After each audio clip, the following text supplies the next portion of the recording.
Come and dream with me.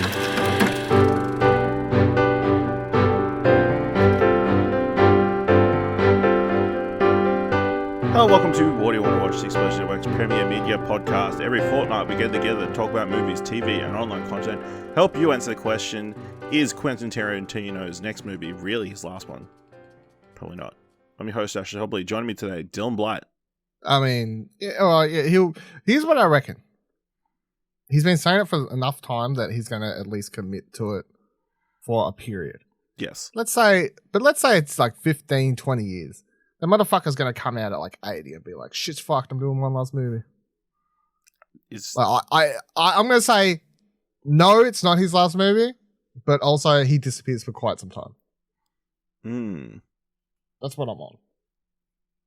Nah, I think he'll do the Soderbergh thing where, he'll go away, do some other things, and then he'll be like, shit, I've got a great idea for a movie. Or shit. Well, he reckons he wants to write books. I don't think he needs money, but he wants to write books. Is his whole thing. Which is like going backwards, but that's fine. How long until someone adapts his one of his books? Yeah, someone else like buys the rights to adapt his own book, turns it into a shitty movie, and then he gets so pissed off he comes out of retirement. He's like, never again. I can be the only one who can adapt this, yeah.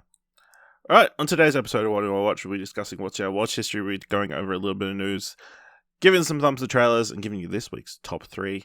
I'll kick things off. I've gone and watched Shazam! Fury of the Gods. Of course, this is the sequel to the previous Shazam film. I think it was 2019, off the top of my head. So this film is set several years after, a couple of years after the previous one. I guess slight spoilers for the first movie, but at the end of the movie, Billy Batson and his whole family get superpowers. The power of the gods. So it's a couple of years later. They're trying to be superheroes around Philadelphia. Not going well because they've gotten the moniker of the Philadelphia Fiascos because they do such a poor job at being superheroes. But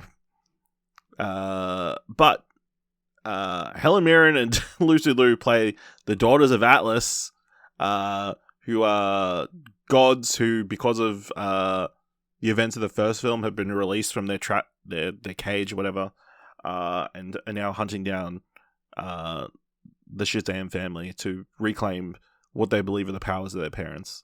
I enjoyed it. I think it's a good time. It's not going to blow anybody's mind. There's a lot of CGI, and it devolves into a big CGI fight fest, but with a bunch of CGI monsters and that kind of stuff. Oh. But Shazam does fight a dragon. My boxes, Ash. Ticking on my boxes. I think it's very funny. Everybody is super on board with the tone of the movie. Seeing Helen Mirren and Lucy Liu hammered up is a real delight. But I think the real surprise here is Djimon Hounsou, who returns as a wizard somehow, and is super funny throughout this entire film. He is a delight. Obviously, Jack Glazer Dillon plays the normal Freddie Billy Freeman. Batson. Yep. No. Yes? He plays Freddie Freeman. All right. Okay. With the crutch. He's probably the best of the kids. I feel like my main issue with the film is it feels like it misses a lot of opportunities for emotional moments. Like, there's this thread about Billy trying to hold this family tight together because he's about to turn 18 and he'll age out of the foster care system. But they don't really delve into that enough to make the emotional moment that they're going for hit hard enough. I'll admit, I got a little bit emotional, but I feel like it could have been amplified if it had been a plot line that they spent a little bit more time with. And the kid Billy Batson, barely in the movie. It's all, really? Yeah, it's all Zachary Levi as Shazam, pretty much. All the other characters I feel like have a solid balance between their Shazam personalities and their kid forms. The other plot line that I'm like, is weird, or like follow through from the previous film. Mary was meant to go to college, and like she just didn't. It's not really explained clearly why she didn't go to college, even though she got like a scholarship and that kind of stuff. It's kind of weird. But yeah, I had a good time. I think it's a lot of fun. There's some interesting CGI and storylines and that kind of stuff. There is, I don't know if this is spoiling or not, but obviously in some of the promotional material, it's been revealed that Wonder Woman shows up in the film. I'm saying this everywhere. I don't know if it's a spoiler or not, but I mean, I think, like in my opinion, it's a spoiler. They not necessarily because it ruins the surprise, but because it's a moment that you're waiting for to happen, and it kind of cuts off the ending of the movie a little bit. It's incredibly jarring, the moment that they have before the Wonder Woman music kicks in, and she shows up. Yeah. Yeah. It's a good song. Banger. Yeah. So is this movie, I looked up, here's my question. As someone who doesn't really care to watch this, and I looked up I read the after credits. I looked up and see what happens in the after credit scenes. Yep. It sounds like they're still trying to connect this into the whole new James Gunn DC universe thing, or what? No, I think that was all shot beforehand and they just released it. So, whether they actually do, well, I mean, the door is left open. The door was left open if it performed financially well, which it looks like it's not. It looks like it is not. It is bombing. It is. It did not make as much as Morbius 2. So, or Morbius, just plain Morbius. Morbius 2 is not been released yet. So yeah, that's disheartening, but because of I think it's a lot of fun. You know what I reckon psychologically? What's affected this movie? What? Black Adam. Probably. I reckon it has. I reckon the. I mean, that movie made money, right? It had The Rock, but they look the same. It's the same like universe and everything like that, and like it has the same feel. All the trailers for this movie have been very like not exciting, at least to me personally. I liked the first one, but the reason I liked the first one was more to do with the kids and the story, because it's big but with superpowers. Yeah, this one just feels like a superhero movie, you know? Yeah, which is why I'm like I don't really care about it now. Wow, gosh. Sorry. No. I mean, there's a lot of fun elements, so I would say it's worth checking out. But, yeah, I think we're going to get more Shazam? Probably not at this point. Yeah, I mean, they definitely leave the door open, with some pretty prominent characters returning in the after credit scenes. Also, the end credit scene is such a troll. And is only going to matter to people who watch the end credit scene of the first film. So the first end credits was the one where I'm like, does that not connect it to the James Gunn thing? And then the second one, I was like, well, that's just funny. Yeah. So. Yeah. All right. Dylan, you've been watching Swarm, the new series on Prime Video from Donald Glover and his producing partner. So this is a new series from Donald Glover and Janine Nabis. Yep. Stars Dominic something or other. Hold on, Dominic Fishback. Yeah. Yep. As Andrea/Stray. She's this young 20s girl who's as the series starts, she's living with her what do you call it, like she's sisters, but by she's the adopted sister. Oh no, she's foster sister. She was adopted. Foster sister, I guess. There you go. So foster sister. I didn't know the terminology. Played by Chloe Bailey, Marissa, and they're both fans of this They're both fans of this artist named Niger. More so Dre, who's very much from the start just obsessive about this artist. And as the show sort of goes along, by the time you get to the end of the first episode, it steamrolls into some traumatic events happening to Dre, and then she just goes on a more or less a killing spree that starts with her wanting to kill people talking shit about Nyjah online and saying that she's terrible, which leads to funny meme-worthy stuff that's popping up on Twitter of just her asking people, who's your favorite artist? And it's like, what do you think of Nyjah? And it's like, no, just kills him. So each episode's sort of its own little contained story, I guess. It's got its own guest stars quite often, and you don't really know the time gap between episodes sometimes. It's interesting. It's obviously sort of it's very obvious that Nyjah's supposed to be Beyonce, or like a Beyonce stand-in. They talk about whole, her fans, the swarm, and it's like the bees, and like the coincidences aren't just bullshit. Like it's very obviously meant to be like Beyonce. The series also starts with telling you everything this is based on a true story and stuff. It's not. It's based on true stories, like real things that happened or potentially happened, that they've sort of real criminal cases that they've wrote into this one character, but it's not. There wasn't someone actually called Andrea going around killing off people who hated Beyonce, I guess. That we know of. Yeah. So it's definitely tackles into each episode sort of goes thematically in different directions, but the overarching theme is obviously obsession with, what do you call it, like celebrity culture, obsesses with celebrities. There's also like the ongoing concurrent theme that she's obsessed with what people are saying on Twitter and TikTok, and like lots of just like swiping through her phone, just like reading stuff people are saying, and like the inability to put her phone down and escape from that, and whatever else is going on there. There's a standout, and again, talking about stuff that isn't spoilers. This has been everywhere, so it doesn't really matter at this point, I don't think. But I think they put out a trailer, like they did now, so it doesn't really matter, I guess. Yeah. But they're in the 4th episode, I think it is. Yeah, Billie Eilish shows up. Acting debut, I think, right? Has she? I know I definitely haven't seen her like act in anything aside from her own music videos. Wasn't she in like American Horror Story or something?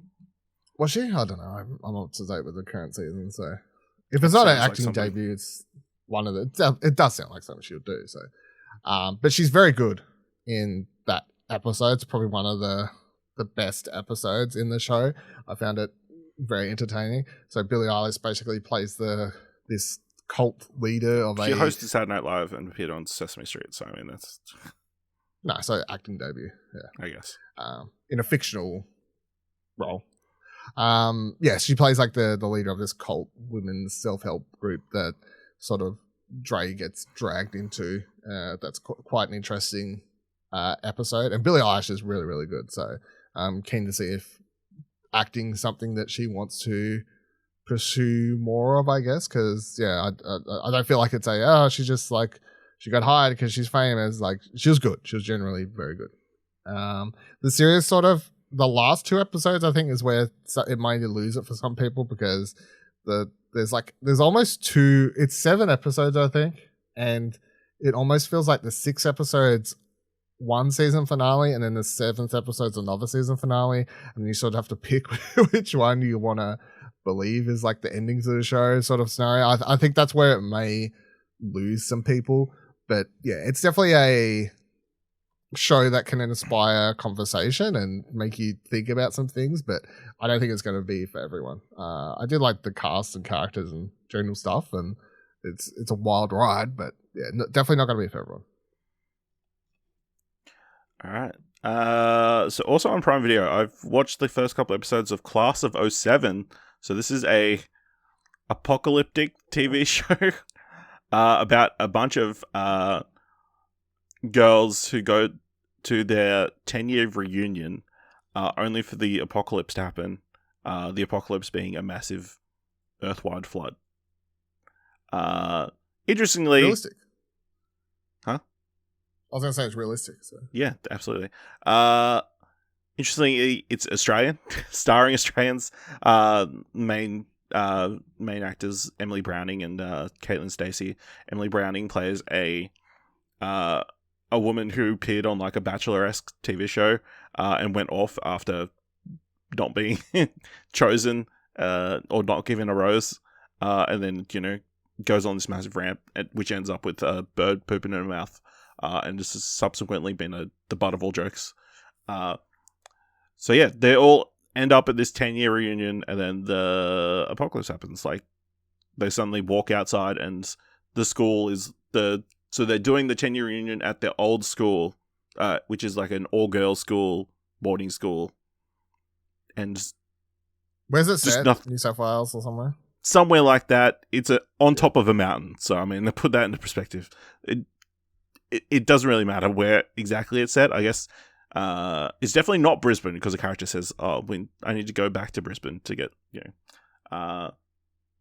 But yeah, it's really enjoyable so far. There's a lot of fun dynamics. There's a lot of obviously mid-2000s callbacks, music-wise at least. I'm enjoying all the different characters and seeing like obviously they're hinting at the different relationships and how things have changed over the last 10 years. The episodes are only like 30 minutes long, so I mean it's and there's 8, so I'm looking forward to getting through all of them. Yeah, and you know, there's kind of potential there for some dark twists and that kind of stuff. The last episode ends with them, 2 of the characters pushing one of the girls who's fallen asleep on a kayak out to the waters. You know, because why is she in a kayak if the whole world's flooded? Like, where's she going? Exactly. Okay, right. You know. Yeah, fair enough. She was being a bitch. Okay, fair. You know, maybe it's you know, it's for the greater good of the group. Yeah, I'm really enjoying it. I think it's definitely a show worth checking out. So, Class of 07 on Prime Video. Dylan, you watched The Portable Door. Yeah, so this comes out next week. I think it's like a limited release now, or this week. I think this week. Anyway, The Portable Door. So I think it's based on a book, or a book series. Is that how it goes? Did we talk about a trailer for this? Or did I don't think so. Okay, maybe I dreamed that. So it stars Patrick Gibson as this, I guess, like young 20s dude who at the start of the series, he's like going for a job interview at a coffee barista place, but then like a lot of weird coincidence stuff happens, and he ends up in like following a dog that steals his scarf. You know, like a lot of really weird coincidence stuff. Dog steals his scarf, and he ends up in this interview area where it's being hosted by Christoph Waltz's character and Sam Neill's character, as well as a couple of people. Next day, he finds out he's got the job. The job interview wasn't anything. It was just like sort of like asking a bunch of weird questions. He shows up for the place. He has no idea what they do there or what it is. Anytime he asks what they do, he sort of gets shushed away. And there's a whole like you can tell like it's got an air of from the outset. Obviously, there's an air of magical stuff happening to it because of the fact that these characters appeared out of nowhere, and you know, like just the whole they didn't question like the fact he wasn't queued up for this interview in the first place, but they know his name, and you know all these sorts of things. But the way the Portable Door comes into it is eventually Christoph Waltz's character, who's like the head of this company or whatever they do, he asks Paul if he can look for his portable door, which he says he'll know it when he finds it. So he begins looking for this door, and it's literally a portable door. It's a door that like folds up and goes in. When you open the door, it can take you places. Like it's a door that can take you anywhere, sort of scenario. And then other stuff happens throughout it, but I guess that's the core setup. I really, really enjoyed this. I think this was a lot of fun. It felt, what do you call it? What would be the age group? Like it's a YA novel. Like it's not a kids family movie, but it definitely has that element of like YA audience adaptation thing to it, which I can't remember the last time I've watched something with this same sort of feel to it. I don't even know how else to describe it, but you know what I mean? Like it's just you can tell it's got that YA adaptation feel that I feel that we used to get a lot of, and then I don't know what happened to him. But, and yeah, sure, some are bad, some are good. I would deem this on the good side. I really enjoyed all the cast. So, alongside Patrick Gibson, you also have, if I can find her, I probably can't. Sophie Wilde is the other sort of main character. She was there for the job interview at the same time, and she gets hired, but in a different role. And those two sort of forge a connection throughout the movie. Christoph Waltz and Sam Neill are having a blast with their sort of ridiculous characters, including Sam Neill, who's just very much over the top, yelling at everyone, and he's sort of an arsehole second in command sort of role, which is quite funny to watch Sam Neill do. Highly entertaining. Few of people like Rachel House is in this, who most people would know from the Hunt for the Wilder People and stuff. Like there's enough people and funny moments, especially I guess if you know like more Australian, New Zealand actors, you'll spot some people and stuff. So yeah, I really enjoyed it. I think it was a lot of fun, and it's not even short. It's not like 90 minutes. I think it's like 2 hours, but I'm down, and I'm all for like, is there more of these? Because adapt the where the story goes next, because I would happily watch it. So yeah, I was gonna try and get up a review, but if I was, I reckon I'd be around like I honestly would be around like a 7.5 to an 8. Like, I think this is enjoyable, and people should watch it. All right. So season 3 of Ted Lasso is kicked off. Of course, the TV series about an American who goes to coach or manage a Premier League club in the UK, despite being an American football coach. It's Emmy-winning TV series, finally back for its 3rd season, and after this episode, I'm pretty sure the final season. I really enjoyed it. Obviously, it's setting up a lot of stuff. The classic weird motivational stuff that Ted does by taking the team into a sewer and trying to use that as teaching moment. It all makes sense. It does, and it works by the end of the episode. Yeah, absolutely. And then, but then it's also interesting. Obviously, it's several months after we last seen the characters. There's a lot of changes. The big one that is Nate, that is now manager at West Ham, and kind of seeing him going into that environment. Definitely continuing the story on from last season of, going to the dark side, I guess, a little bit. Literally. Even, obviously you've got the different callback moments of like him spitting and trying to build himself up at the press conference. Also got the super awkward moment of him driving his very old car into the parking lot and them thinking some random person's a cleaner got in or something. Yeah. They say. Into exclusive parking. So yeah. I really enjoyed it, but again, I think it's very telling this episode at least, that this will probably be the last we see of Ted Lasso. But Dylan, what did you think of the premiere of Ted Lasso season 3? Yeah, very good. I think finishing it this season makes perfect sense, and yeah, I'd agree. Even though they haven't said as much, it's been rumored for some time, and yeah, I'm like, how much further can you drag this out? The episode continually asks the question, why are we here?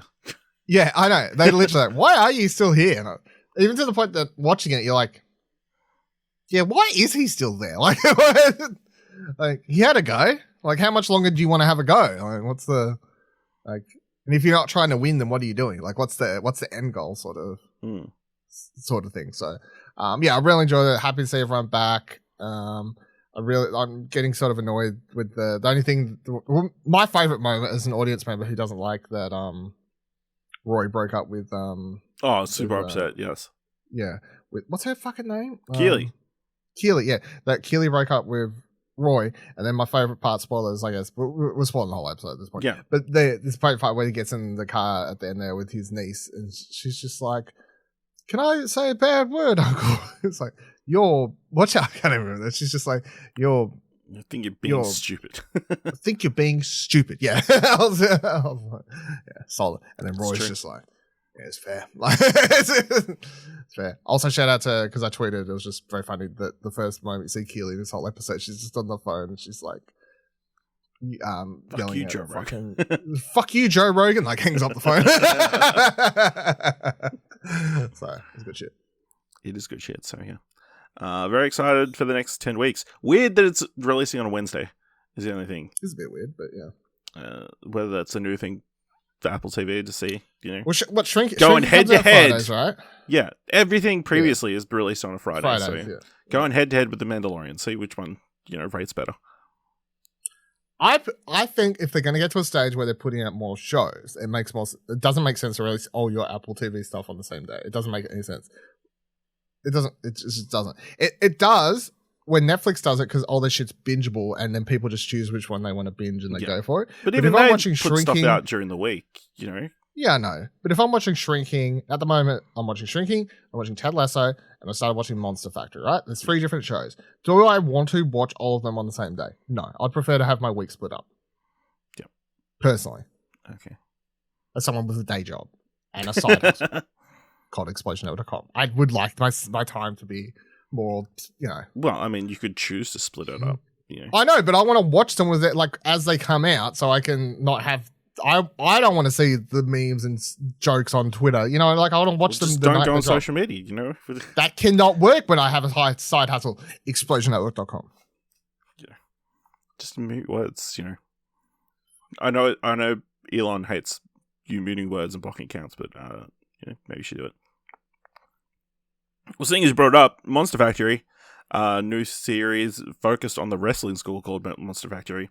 Yeah, documentary series following the trials and tribulations of wrestling trainees.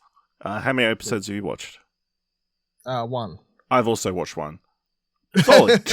Yeah. I mean, it's just obviously an episode like setting up the premise, setting up a lot of the characters, I guess, that will follow during the season. Obviously, the big thing being preparing this girl for her WWE tryout. So yeah, I think it's very interesting. Obviously, you look at the people who went to the school. I mean, that's a pretty impressive list of people that is obviously trained to, especially now. It's an interesting point to release this when there's more than one professional wrestling opportunity out there. So Mimi, who's the main person, she's been on AEW a couple times. Elevation and Dark matches. She's done, I think, 2-3. Probably. So I'd seen her before. So what you're saying is she fails? No, she... Oh, no, do you want me to spoil it? I don't think it's a spoiler. It's real life. She ends up in an NXT. Spoilers. But, because they've had other people like Preston Vance and stuff like that. QT Marshall used to be a coach at the Monster Factory. Yeah. As well before coming over, like doing the Nightmare. What's Cody Rhodes one? Yeah. Nightmare Factory, sorry. Yeah. So like there's lots of like I know a little bit like for some people background stuff and whatever else. But I would say, now tell me if you think I'm wrong, at least based off 1 episode so far, that you don't need to be like a wrestling fan to watch this. You could just be like someone who enjoys like sports docos because I feel like I feel like that's definitely what they're going for. And the target audience, especially based on the first episode, with how much they go into sort of explaining stuff. Like the very basics of stuff. I'm like, this is targeted. This that, is which is how fine. we do a promo. Yeah. Like which is fine, but yeah. Yeah, I think it's solid. I'm definitely looking forward to watching the rest because it's all dropped at once. I'm pretty sure. So yeah, they dropped it as a bingeable. So yeah, check out Monster Factory. Now we're going to jump to one of my favorite segments: films Dylan can finally watch. Finally. At last. It's about time. It's been 84 years. Dylan, you watched The Banshees of Inisherin. Do you think it was finally worthy watched. of 0 Academy Awards? No.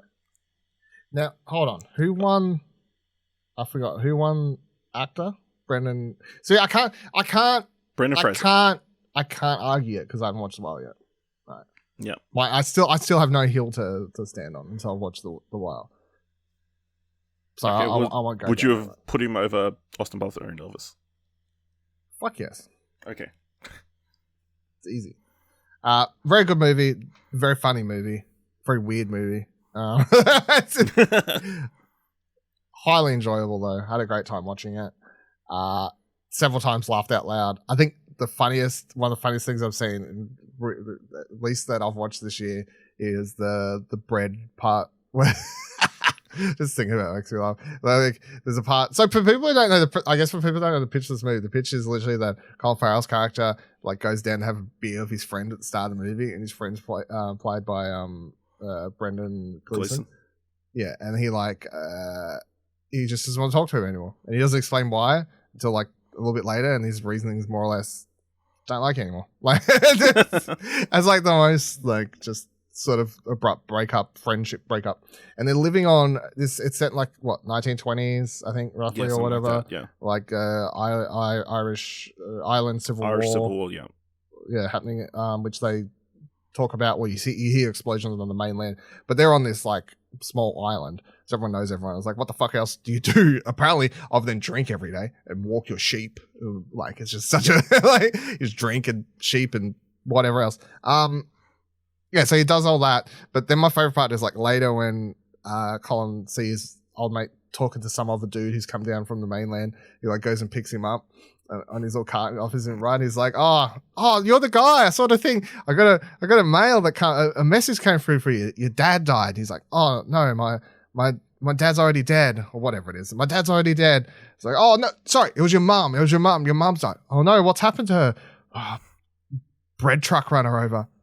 What? No. He's like, yeah, that happens. The fact that you can tell at first that Colin's reaction is like, oh no, I've gone for like a very like unbelievable scenario. He's like, yeah, that happens. And then the dude goes, oh, I know, because that's how my dad died. And then the part that killed me was he jumps off the fucking cart and he turns around and goes, if it's the same fucking driver. It killed me. I was like, that's some funny shit. It was fucking great. Also, this movie is very weirdly dark at times. So, like, aside from like having hilarious moments like that, it's also without like spoiling the actual other stuff, because I'll spoil that because it's fucking funny. But the other stuff that happens that's quite dark in this movie with this friendship breakup, it's just it's odd. It's gross. It's I mean, it's hard to discuss like thematically what I guess the point is without spoilers, but it very much just seems to be, pushing a man to like, there's a degree, and once you fall off that cliff, someone like literally, like not figuratively fall off a cliff, there's like no coming back. Like, like I don't know, like, yeah. So it's definitely an interesting movie. Shot beautifully, wonderful acting by everyone, including what's the actor, his sister? I can't remember her name. Yeah. Anyway, she's also very fucking good. Yeah, she's fantastic. Great movie. Do you understand the appreciation for Jenny the Donkey now? Yeah, Jenny the Donkey is pretty good, but everyone's prior to seeing this, everyone's talking about this fucking donkey. People should have been telling me about this bread joke. What a good bit. Jeez. All right. Let's move into the mandatory Netflix segment of the show. So I watched Money Shot, the Pornhub story. The documentary about Pornhub. It's a thing.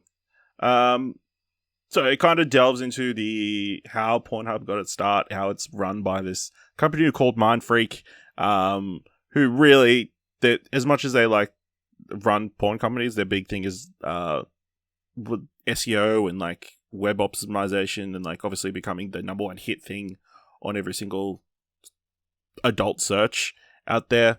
I guess the big turning point is obviously the big, I think it was the Children of Pornhub article that was put up by the New York Times, kind of detailing underage people, right? All the underage people and all the like people without consent, people who keep showing up on the website, and kind of how that had ripple effects both to Pornhub itself, and then of course then onto sex workers who would relied on the site to make a living and that kind of stuff. I feel like it gives a pretty solid, fair view for both sides. I guess the Pornhub side kind of gets a bit of a fairer rub because there are more people from that side who are willing to appear on camera. They keep referencing this one person who was a major face of like the I think it was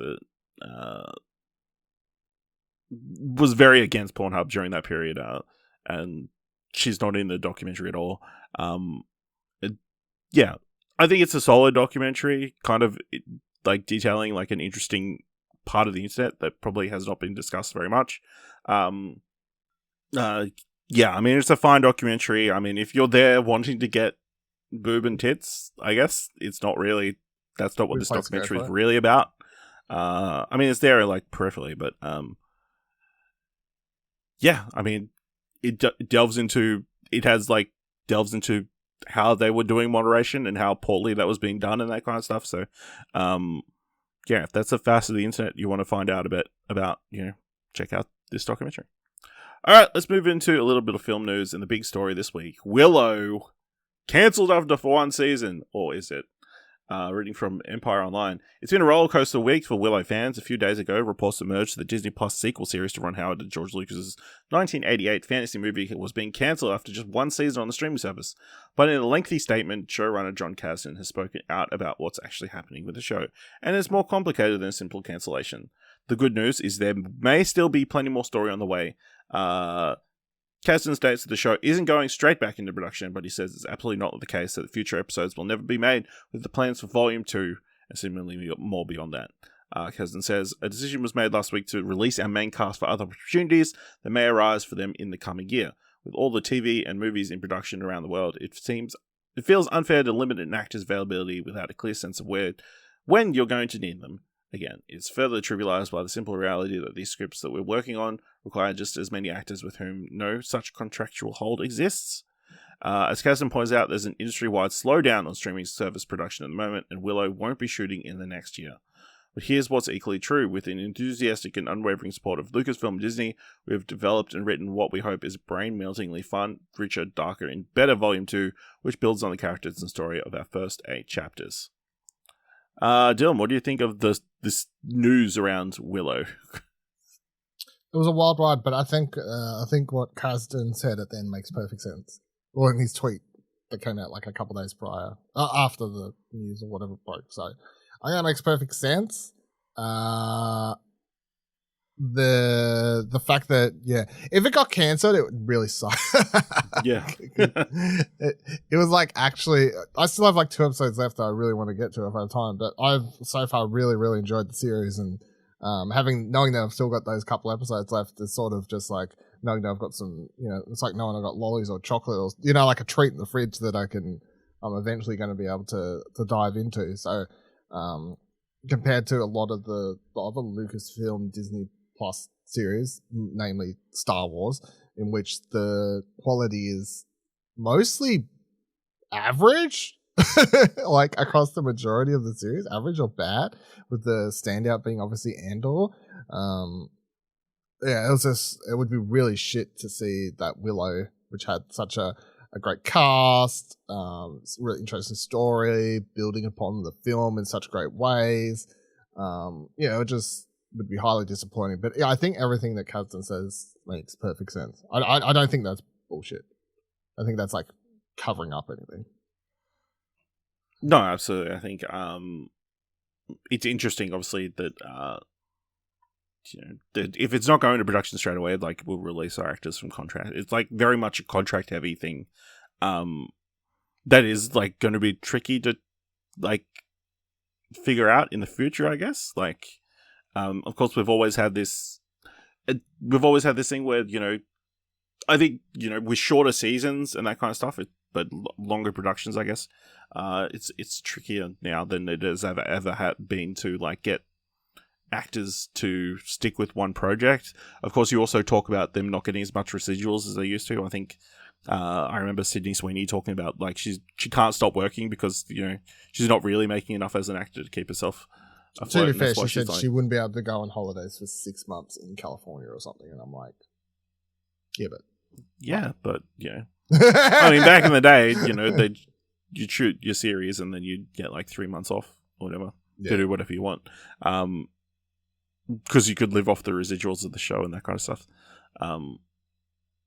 But yeah, I think it's very interesting. It's very promising, and it also makes sense that they've got more story to tell, especially the way they ended the season. I'm hopeful, but that's a really great cast, and I suspect they'll get a lot of opportunities. And getting them back together might be harder than they probably think, would be my major concern. But if they all want to do it, then I don't know why they wouldn't try and figure it out schedule-wise. Especially, obviously, if they plan it well in advance.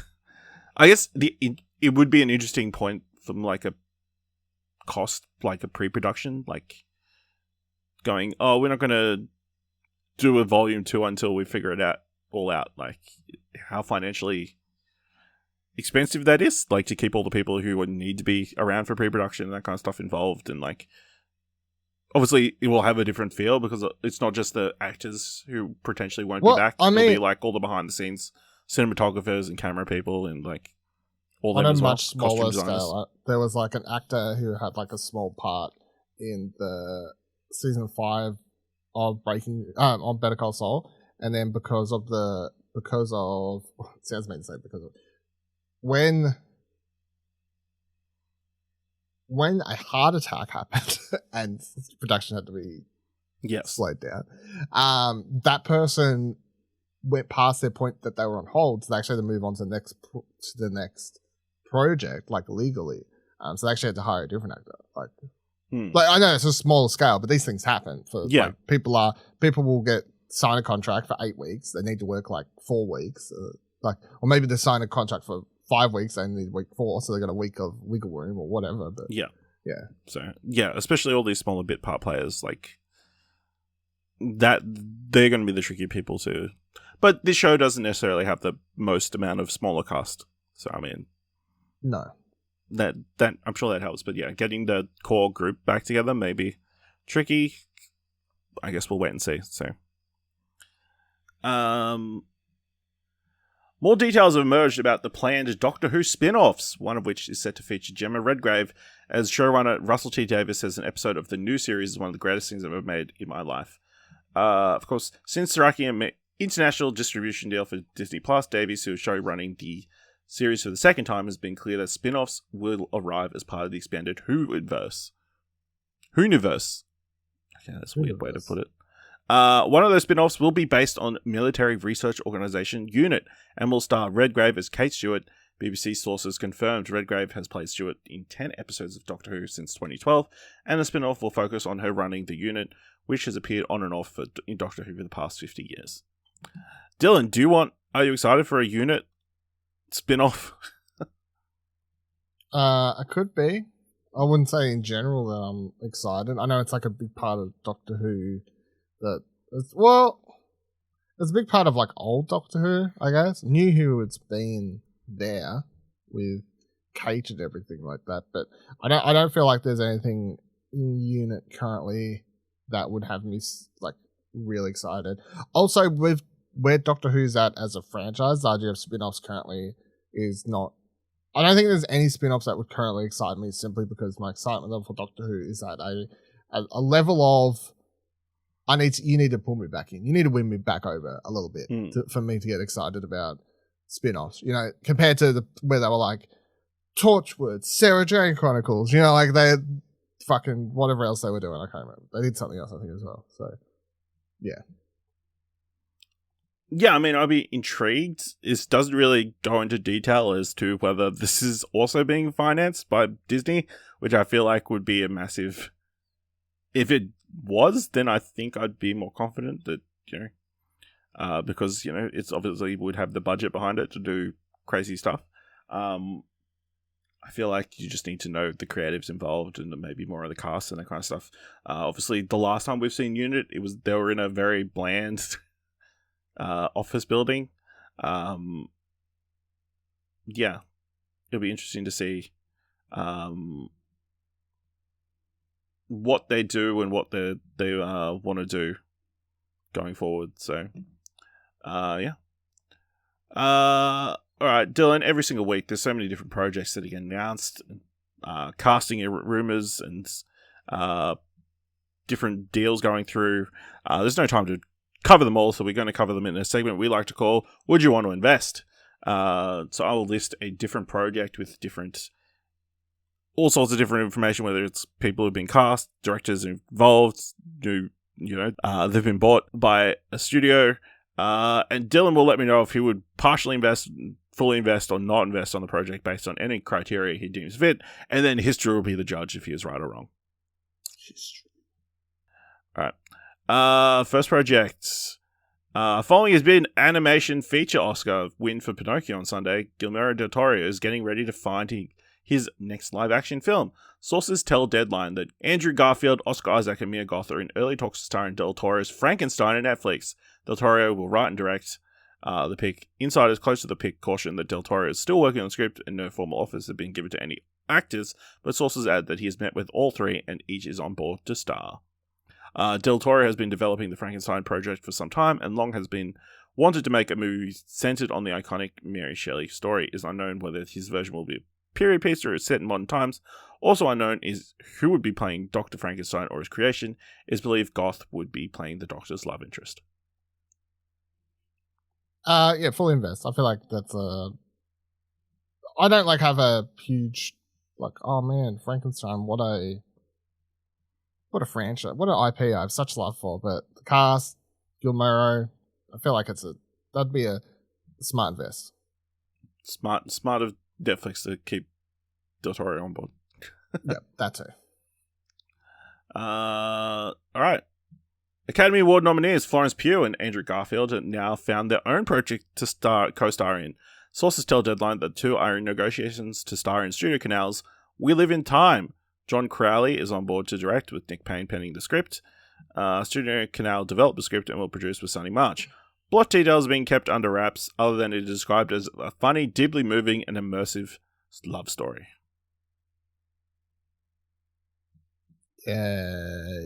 I will. Fuck it. I fully invest. Look, everyone loved them up on the stage at the Academy Awards, right? Yep, they did. Yep, did good together. They look good together. They make good movie together. Done. All right. What am I saying? I'm fucking Florence Pugh Stan over here. I gotta whatever.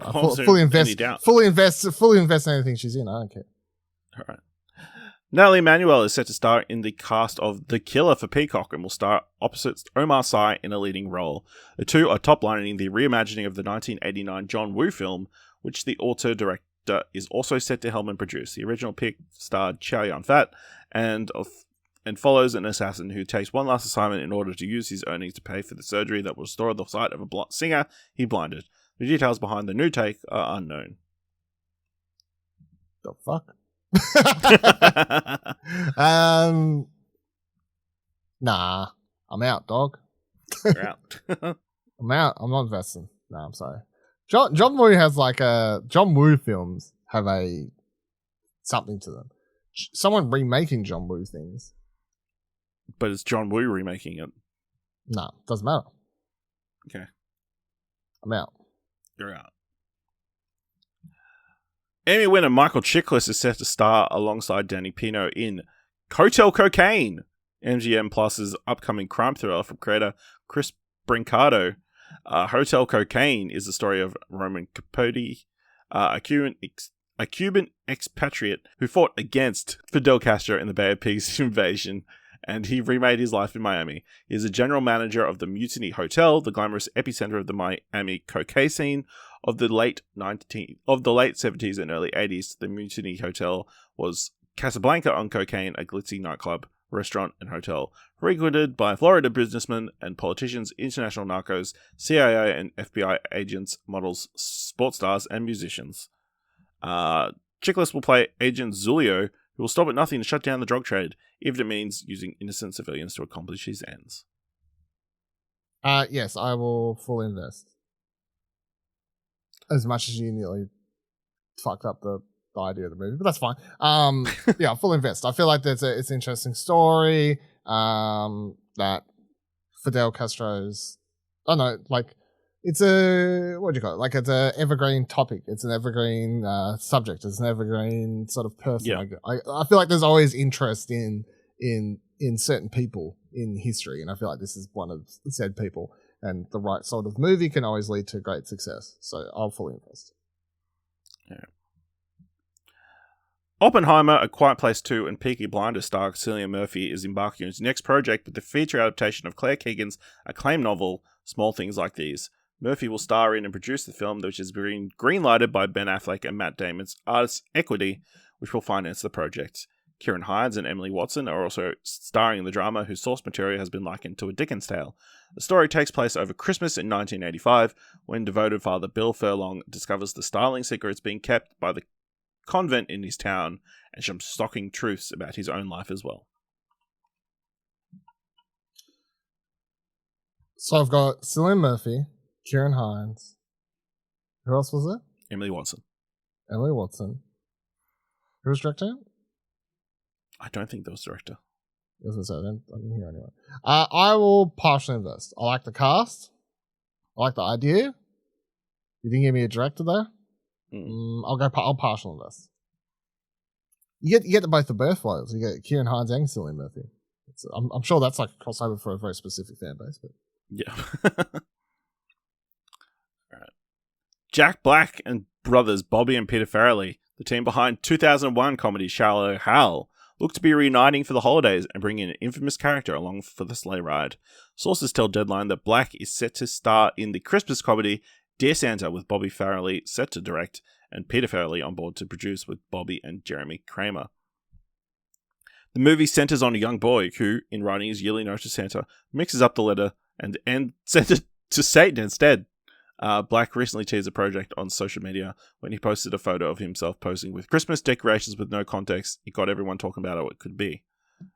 The film will also star Robert Timothy Smith, Keegan-Michael Keel, Brienne Howe, Hayes MacArthur, PG Byrne, newcomer Jaden Carson Baker, Kai Ketch, and Austin Post. The current working draft of the script is by the Farrelly brothers and Ricky Blitt, with the original idea from Dan Ewan.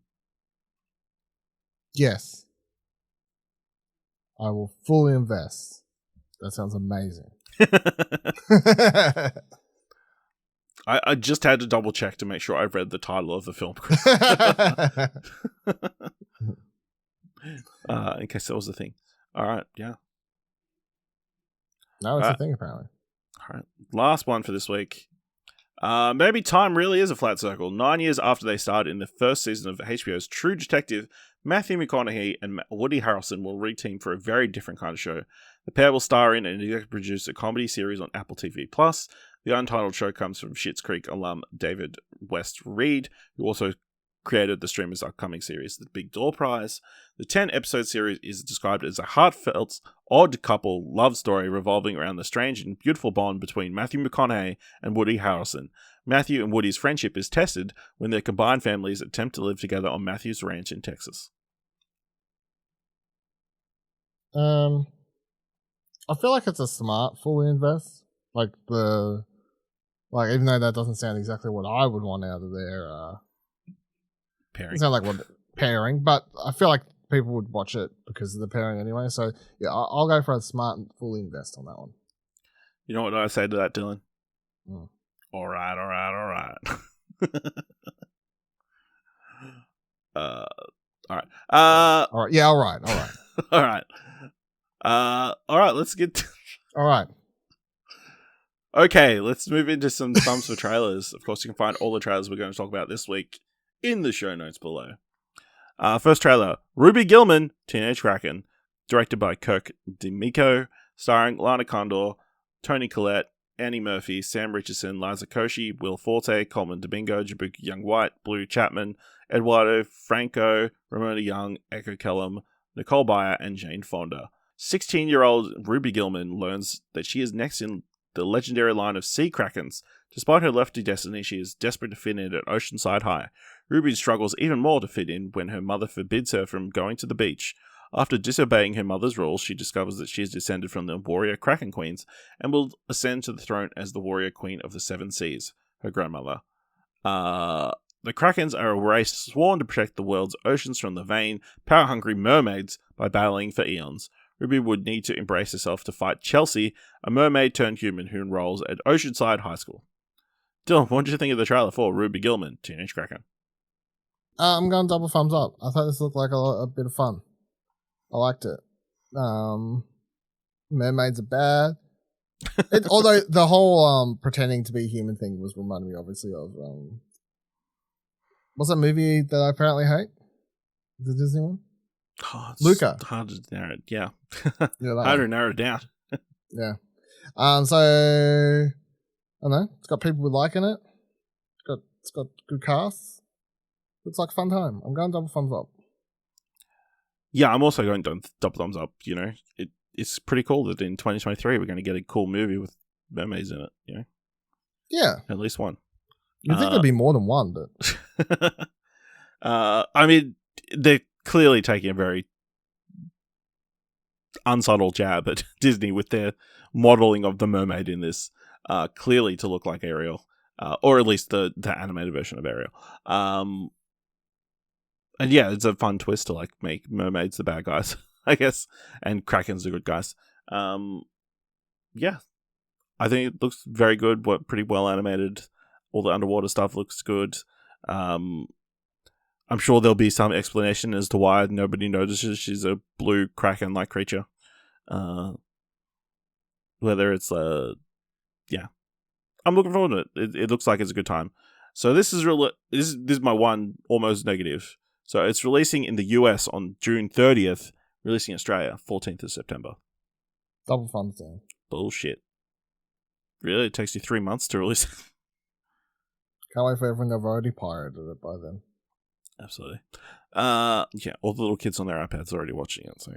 I'm telling you, fucking parents will pirate this. There's no way parents out there just don't pirate animated films. So remember when the Lego Batman movie was like the highest pirated movie of the year that came out, and then Warner Brothers sitting there going, "Why is this movie bombing in Australia?" All right. Next trailer, Blackberry, directed by Matt Johnson, starring Jake Baruchel, Glenn Howerton, Matt Johnson, Rich Summer, Michael Ironside, Martin Donovan, Michelle Giroux, Sungwon Cho, Saul Rubinek, and Carrie Ools. The story of the meteoric rise and catastrophic demise of the world's first smartphone. Dylan, you're excited for this coming out of South by Southwest. What did you think of the trailer for Blackberry? Yeah, double thumbs up. I haven't changed my mind. I still yeah. So it was one of my 3 things I picked a couple weeks ago. Last week, I don't remember. Anyway, last week. 2 weeks ago, I think. Yeah. 2 weeks ago, South by Southwest. Yeah, didn't have a trailer at the time. I was just going off solely synopsis and everything. So double thumbs up for the trailer. I think it looked as good as it sounded in my head. Yeah, I think I'd give it 2 thumbs up as well. I think obviously, as slightly younger people, we didn't necessarily understand the fad of the BlackBerry. Speak for yourself. Did you want a BlackBerry? Fuck yeah. So I'm in all the movies. Okay. Cool people always had a BlackBerry.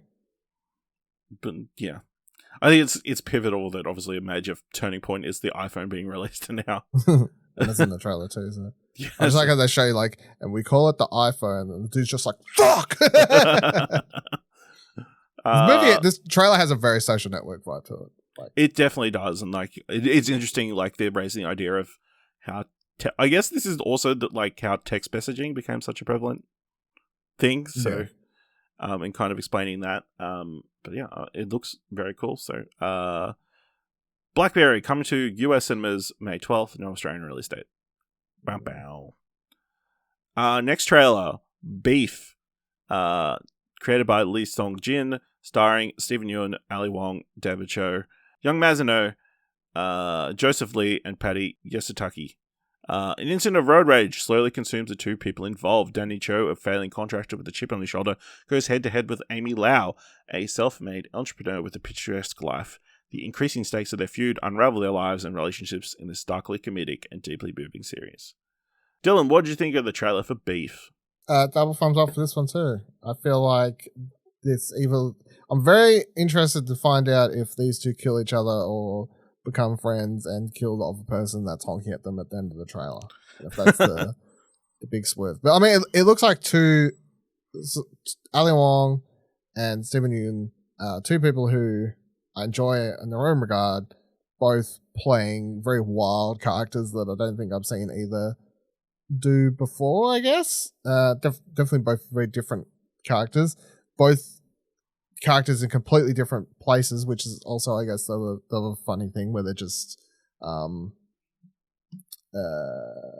like she's like having a breakup or whatever the case is there, or going through like something there, but she's like from a rich family or rich husband or whatever, and then he's completely down on his luck, losing money. So yeah, I'm keen for this one. I think it looks good.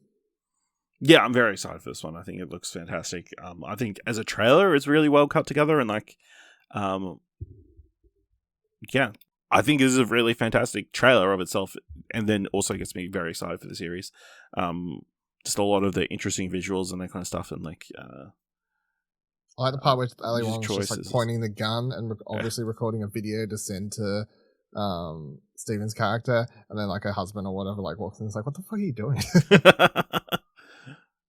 Yeah, lots of stuff like that, and then like you see snippets of like the original road rage incident where they're like driving all over the place on the roads and that bullshit. Yeah. So And she seemingly like runs into him. I don't know. yeah, so I would say she would be in the wrong there if like she Yeah. she actually hit him. So yeah, I'm very excited for this series. I think it looks fantastic. So this is coming to Netflix on the 6th of April. Next trailer, Mrs. Davis, created by Tyra Henderson and Damon Lindelof, starring Betty Gilpin, Jake McDormand, David Arquette, Elizabeth Marvel, Andy McQueen, Ben Chaplin, Margot Martindale, Katja Herbers, Chris Diamantopoulos, Ashley Romans, Tom Walachka, and Matilde Oliver. Faith and technology are at odds as a nun confronts the power of artificial intelligence. Dylan, what do you think of the trailer for Mrs. Davis? What a fuck. This sort of came out. I'm giving the trailer double thumbs down solely because I feel like it's at least the one that we watched. It's just weirdly edited. The audio seems all off the place. I don't know what's going on. There's like I don't know what the fuck's going on. There's something odd about this particular trailer. I don't know if it's a binge version of it. I don't know if it's the original version that's just balked. But I'm going double thumbs down on the trailer. Knew nothing about it prior to watching the trailer, so I'll say as a show, I'm like quite intrigued by the creative team behind it and just the setup for the show. Like having this AI asking this nun to speak to this nun is an interesting way to start a trailer, and then everything else that goes on from there just looks like a very wild and interesting series. So I'm keen to learn and potentially check this one out. But yeah, I'm going double thumbs down for the trailer. Yeah, I'm gonna go one up, one down as well. Or instead, yeah, I did also feel like some of the audio was a bit off. Again, I did watch the Peacock version. I don't know, I can't remember exactly if that one wasn't as bad. But yeah, there's a lot of wild concepts introduced here. Betty Gilpin looks like she's having a lot of fun. Jake McDormand is in it, and we all love him in the TV show Limitless. So that's exciting. And yeah, I mean, I have faith. Obviously, Damon Lindelof has some wild ideas for different series, so I suspect this will be a similar thing. But the idea of a nun fighting against a seemingly all-powerful AI thing is wild. I do love where she calls it Mrs. Davis, and the other guy's like, don't call it a name. Don't call Facebook Doug. I think we should just all start calling Facebook Doug. That's what I'm saying. All right, this is coming to binge on 21st of April. Last trailer for this week, Joyride, directed by Adele Lim, starring Ashley Park, Sherry Kohler, Stephanie Hsu, and Sabrina Wu. Audrey, Lolo, Kat, and Deadeye are 4 Asian American women who travel through Asia in search of Audrey's birth mother. Dylan, what did you think of the trailer for Joyride? I've watched this one twice. I watched this one like when it dropped, and I watched it again when you posted it. So double thumbs up. Looks hilarious. I can't wait to watch it more. That part where that woman just like blows drugs on their face. She said, "You're all drug dealers down too." Paired with the part at the end where they're like pretending to be K-pop stars, and it's like, what are our names? Yeah. Lucy. Lucy, what's two. it? Lucy 2 or whatever. Yeah, it's like, yeah, I'm going double thumbs up. Looks like a great time. Yeah, this is double thumbs up from me. It's wild. This trailer came out like a week after Stephanie Hsu is up on stage at the Academy Awards, being part of Everything Everywhere All at Once, and then now she's in this trailer talking about taking condomed drugs out of her arsehole. Yep. You know, what a wild world we live in. She shouldn't have won the Academy. She should have won the Academy Award, is what I'm saying, and then it would have helped this movie. Well, you know, maybe for this. What's Jamie Lee Curtis doing there? Nothing. She's not even employed. Rest in the laurels. She's a working actress. To be fair, she was cast in this before Everything Everywhere All at Once came out. So, I mean, it's just my good. care factor 0. Yeah. Okay. All right. Yeah, just very funny, even right from the start, where you know, the two characters are introduced, and this little kid, little piece of shit, says no ching chongs allowed on the slide. He gets punched in the face, like you should to any racists or fascists or you know, any people like that. Punch a Nazi today. Yeah. Or several days ago, preferably. Yeah, well, several days ago. So yeah, this looks delightful. Obviously, you know, there's so many like small snippets like shown off in this trailer as well that I'm like, how is this all going to play into this film? Like, obviously they're going on a massive drug trip and all this kind of stuff. So yeah, this looks like a lot of fun. And of course, our boy Ronnie Chang pops up. Yeah, I was like, as soon as Ronnie Chang popped up, I'm like, you've got to be fucking kidding me. But he looks super serious in this. You know? He's got like an emo haircut or like comb over the little thing. I don't know what's going on there, but anyway, good on him. Yeah. All right. So Joyride is releasing in cinemas 6th of July. All right, let's move into this week's top 3. Definitely in the top 3. This week's top 3, in honor of Willow hoping to come back for another season, it's top 3 shows that should come back. Dylan, what's your number 3? I feel like there might be some crossover. I can't remember what I said for like cancelled TV shows that we did. So what we previously did top 3 cancelled TV shows that you should still watch. Yeah. Oh, this like cancelled the. Yeah, you should still watch it because it's still, you know. Yeah, so I feel like I may have some crossover. I can't. Yeah, that's fine. All right, so number 3, Glow. Netflix cancelled it out of nowhere. Well, in fact, they were filming it. They were literally filming the series and then they cancelled it. So, bullshit on that. It's still no. Now, the one thing I thought about for all my picks was if they brought this back now, does it still work, or you know, has everyone passed their point? Are they too old to come back now? Like, you know, there's some things where it's like it's gone, you can't come back, it's done, Yeah. move on. There's no reason Glow couldn't come back.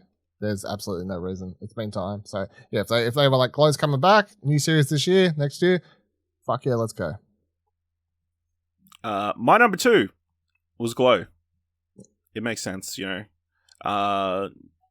Even if I don't think the actors have necessarily aged out of the exact point in history that they were. Like, you could you could also jump ahead a year, or you could jump ahead like, and it wouldn't matter. So. Yeah, several years and see how whether they're like doing well on their TV show or whatever. Yeah. Yeah, that's definitely one very high on people's lists. Dylan, what's your number 2? My number 2 is Mindhunter. Yep. Mindhunter got 2 seasons, obviously. It didn't like exactly end on a cliffhanger, but also its main story and through point has not been finished, and that's the annoying thing. And well, the main annoying thing is the show's really fucking good, so you just want more of it. But mostly the little character moments that are annoying to see left unfulfilled and unfinished. So absolutely no reason that Mindhunter cannot continue other than, I don't know, money. Apparently that's the reason. It's expensive. I don't know. My number 1 was Mindhunter. So, I mean, they're the original. Let's release everybody for the contracts until we figure out how we're going to do the next season. So they still haven't done it because David Fincher's been busy and everybody in the cast has been busy. But yeah, it's definitely a show that I would love to see come back for another season, if only to shut people up who use Mindhunter as the reason that Netflix cancels everything. That would be technically cancel. It just hasn't happened. So. Yeah, The door is still open. Hmm. It's definitely not dead yet, but yeah, fantastic show. Would love it to come back, especially with they were constantly teasing a certain serial killer, and to see that come to fruition would be a fantastic payoff. Yeah. All right, Dylan, what's your number one?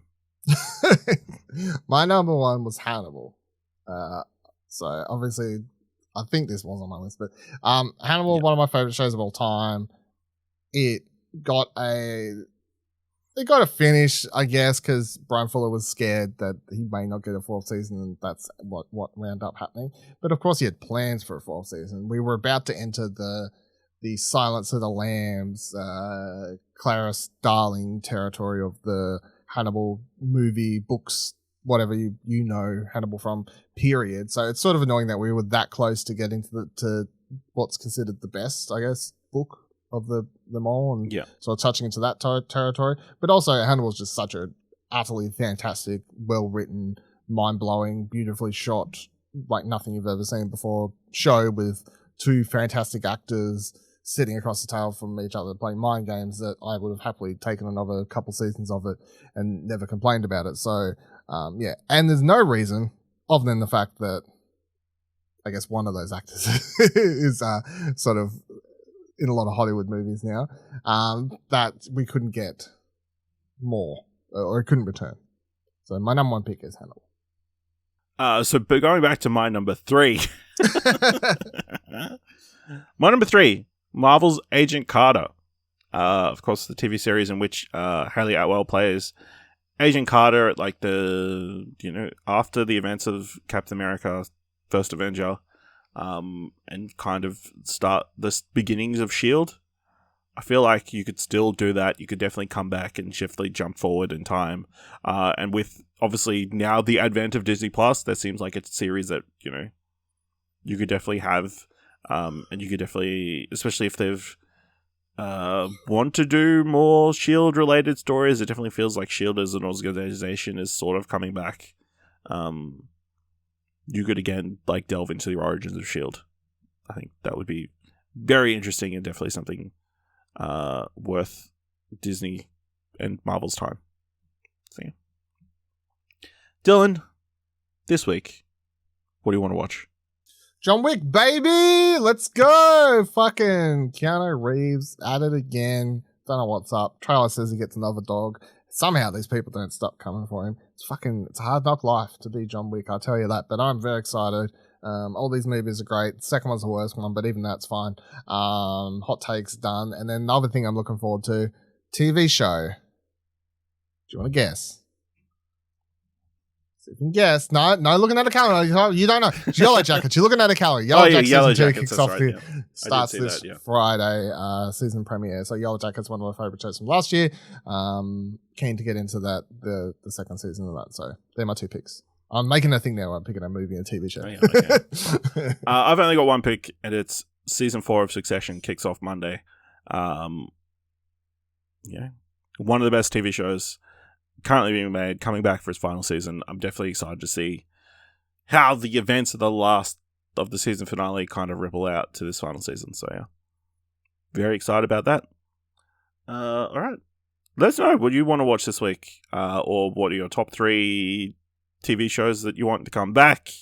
What thumbs you give to any of the trailers or anything we talked about in this week's episode by going to explosion.com/Twitter or jump to our Discord at explosion.com/Discord.